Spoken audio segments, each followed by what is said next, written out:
Japanese astronaut to be first non-American to set foot on moon.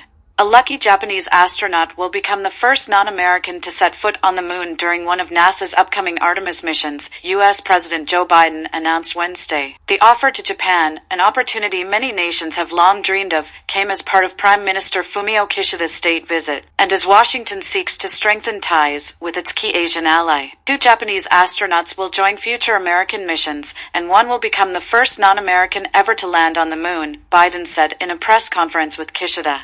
Trump hosts fundraiser in Florida in funding match with Biden. Donald Trump is holding a major fundraising event in Florida on Saturday, hoping to lay down a new marker in a swaggering, high-stakes race for large donations with Joe Biden. While spending huge sums of money on campaigning may not be something to brag about in some countries, in the United States it's a source of pride for candidates. And this year, raising big campaign bucks is as important as ever, with the November 5th presidential election expected to be the most expensive electoral cycle in the country's history. Elon Musk says Tesla will unveil robotaxi in August.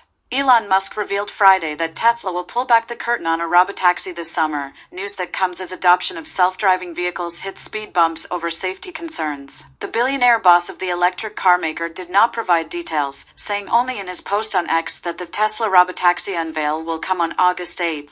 Tesla shares rose more than 3% in aftermarket trades following the post. After finishing the day down, Musk has long boasted of work Tesla is doing on its systems for electric cars to drive themselves. Tesla models with FSD will be superhuman to such a degree that it will seem strange in the future that humans drove cars, even while exhausted and drunk, he said in a post on X in March. Musk has also said that owners of Tesla vehicles with FSD will be able to have their cars serve as robot access, rather than remain idly parked. Despite its potential, rollout of self-driving vehicles in the United States has been tentative and rocky so far as both regulators and the public voice safety concerns. San Francisco has been a testing ground for the technology. Here are 6 precedents they now have established for America in the future. 1. When in control of the Senate, demand the end of the filibuster. When not, don't. 2. Call for the end of the Electoral College, but only if it appears to recently favor the candidate of the opposition. 3. In an election year, change any state balloting laws deemed unhelpful through administrative fiat or court order to favor your political candidate. 4. Seek to flip electors from voting in accordance with the popular vote count in their states. Indict as an insurrectionist any of the opposition who dare do the same. 5. Raid the home of any opposition ex-president who removed classified files. Exempt any sitting president of your party who did the same. 6. Swarm the private homes of, and then bully and intimidate any Supreme Court officials, politicians, or citizens you oppose. Biden bribery allegations. Grand jury accuses key source of lying.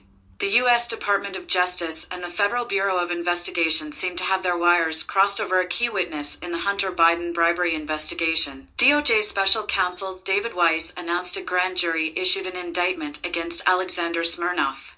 According to the DOJ, Smirnov, 43, was charged with making a false statement in violation of 18 U.S.C. 1001 and creating a false and fictitious record in violation of 18 U.S.C. 1519 for statements he made that were recorded in an official record by the FBI. Smirnov reportedly was arrested in Las Vegas upon arrival at Harry Reid International Airport from an overseas flight. Democrats, in line with most media outlets, are calling Smirnov a liar, while playing up the notion that Republicans would seem no longer to have a bribery case against Hunter Biden and his father, Joe. U.S. facing serious security threat, top lawmakers. The United States is facing a new and serious national security threat, top officials warned Wednesday, with 2 media outlets reporting it involves a Russian attempt to build a space-based nuclear capability. ABC News and the New York Times quoted unidentified officials saying that Russia was developing a nuclear, space-based anti-satellite weapon. According to officials quoted in the Times, Russia has not yet deployed such a capability. In public, officials said there was no need for panic, but refused to give details, only issuing cryptic statements about a serious matter, which is set to be discussed in a closed-doors meeting between congressional leaders and the White House on Thursday. The first inkling of something unusual came from U.S. House Intelligence Committee Chairman Michael Turner, who abruptly issued a statement referring to a serious national security threat.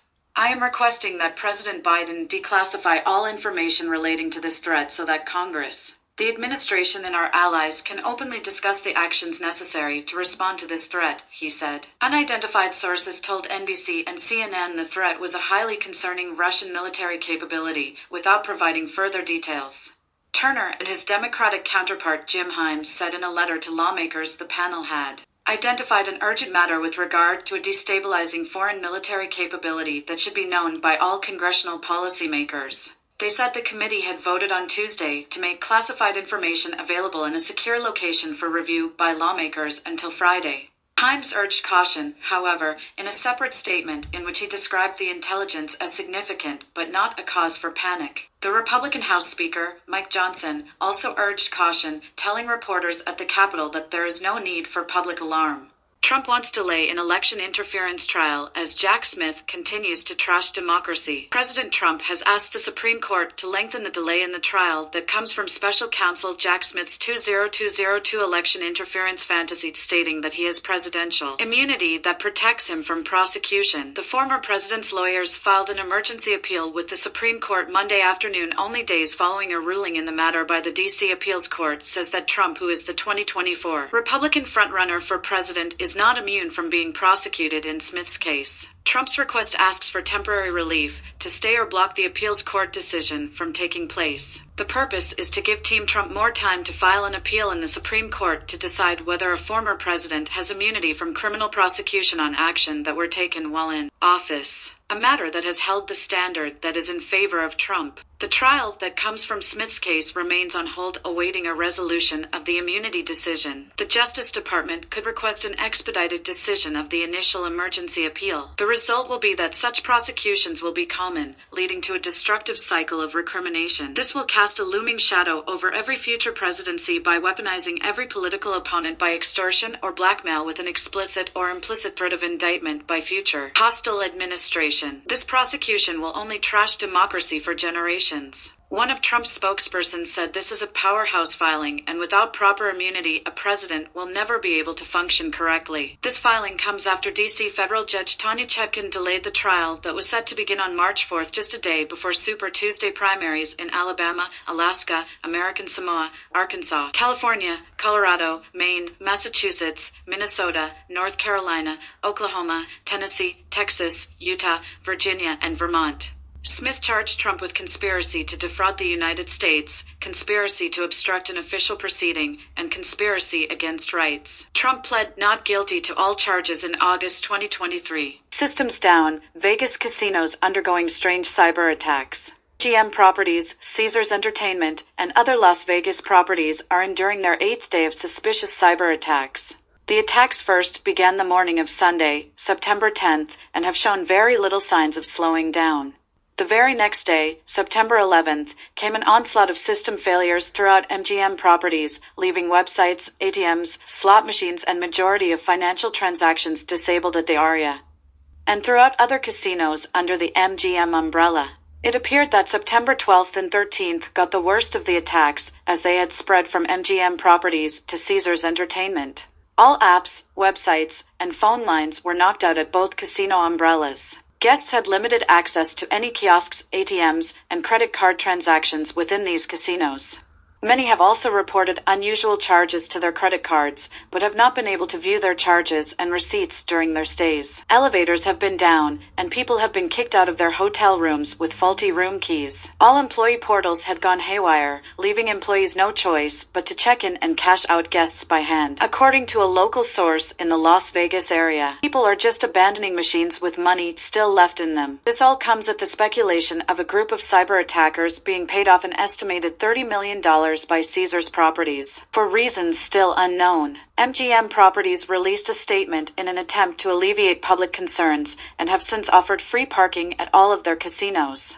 Signs finally seemed to turn in the right direction on September 14th, with systems beginning to come back online, and property amenities such as restaurants, shows, and spas up and running once again. Employees at all of the casinos under attack have also been assured that they will still receive their paychecks on time. When September 15th rolled around, many casinos picked up their foot traffic. Signage could be found everywhere, making guests aware of the current cyber situation. At MGM Properties, credit card transactions still were under caution, and rooms could only be booked via third-party providers. On September 16th, a massive outage was reported at the Venetian resort. No other reports have been made about the condition of the casino since the outage took place. By September 17th, services at MGM Properties had been disclosed to be in full operation, though there continues to be evidence suggesting otherwise. MGM Properties' website remains the hub for frequently asked questions on the pressing cyber issue. In addition, Harrah's Hotel and Casino is facing abnormal outages, but is not disclosing any further details on the situation. It's the next era of the Taylor Swift travel boom. Are you ready for it? According to a Skyscanner travel trends report, 44% of Americans polled would take a short flight to see their favorite musician or band in concert, with 18% saying they'd fly farther. That rises to 60% if it means paying less for concert tickets. In 2024, these gig trip travelers combine their curiosity for new experiences and desire to explore the world with their love of their favorite artist to craft once-in-a-lifetime vacations. One show definitely fueling global travel, the record-breaking Taylor Swift Eras Tour resumes this month with 85 sold-out stadium shows in Asia-Pacific, Europe, Canada, and the United States. According to Lighthouse data, the Eras Tour will create the highest room rate of the year for each city it passes through. For example, Amsterdam hotels are up $173, Cardiff, Wales is up $162, and Dublin is up $108. The demand for the August concert weekend in Vienna is notably higher compared to other weekends, with several five-star properties and accommodations near the stadium already fully booked. Adds Helen Bichna, B2B Communication and Media Relations, Austrian Tourist Office, Inc., a Virtuoso preferred partner. The anticipation surrounding Taylor Swift's concerts has undeniably created a surge in demand for accommodations, reflecting the significant impact on tourism in Vienna during this period. Trump promises to restore gun freedoms in Pennsylvania speech. Former President Donald Trump said Friday he'd never limit gun rights for Americans amid surging crime, border insecurity and global instability, all side effects of a Democratic administration he deems corrupt and immoral. Now I stand before you with a very simple promise. Your Second Amendment will always be safe with me as your president, he said. When I'm back in the Oval Office, no one will lay a finger on your firearms. It's not going to happen. Trump's pledge came during a 75-minute speech at the Great American Outdoor Show in Pennsylvania's capital city of Harrisburg as he chases the Republican presidential nomination. Even as they turn America into a crime-ridden, gang-infested, terror-filled dumping ground, Joe Biden and his thugs will do everything in their power to confiscate your guns and annihilate your God-given right to self-defense, he said. During the event hosted by the National Rifle Association, the former president recalled his efforts to protect and expand gun rights during his first term, including opening federal land for public hunting access, reversing an executive order that limited ownership rights for some Social Security recipients, and withdrawing from the United Nations Arms Trade Treaty, where basically they take your guns, Trump said. He also committed to undoing a federal rule that recategorizes pistol braces as short-barreled rifles, compelling registration of the weapons lest owners face a felony charge punishable by up to 10 years in prison. 25 states have challenged the rule in federal court. Without his intervention, Trump painted a bleak picture. It means hundreds of more radical left judges waging a crusade against law-abiding gun owners, and 4 more years of Joe Biden means a non-stop war on gun makers, dealers and sellers designed to put the entire industry right out of business, he said. He didn't forget to skewer the Department of Justice's decision against charging President Joe Biden for mishandling classified documents over his 40-plus years in office, either, calling his own infractions peanuts comparatively. Trump's speech comes after a visibly upset Biden addressed the nation late Thursday to respond to a special counsel investigation that laid bare numerous examples of his memory loss. The blockbuster special counsel report, while clearing Biden, sparked questions about the 81-year-old president's mental fitness when it called him an elderly man with a poor memory. Trump didn't mince words on Friday, warning that the world teeters on the edge of World War III. We have a guy that can't put two sentences together and he's in charge of negotiations with Russia, with China, with North Korea, he said.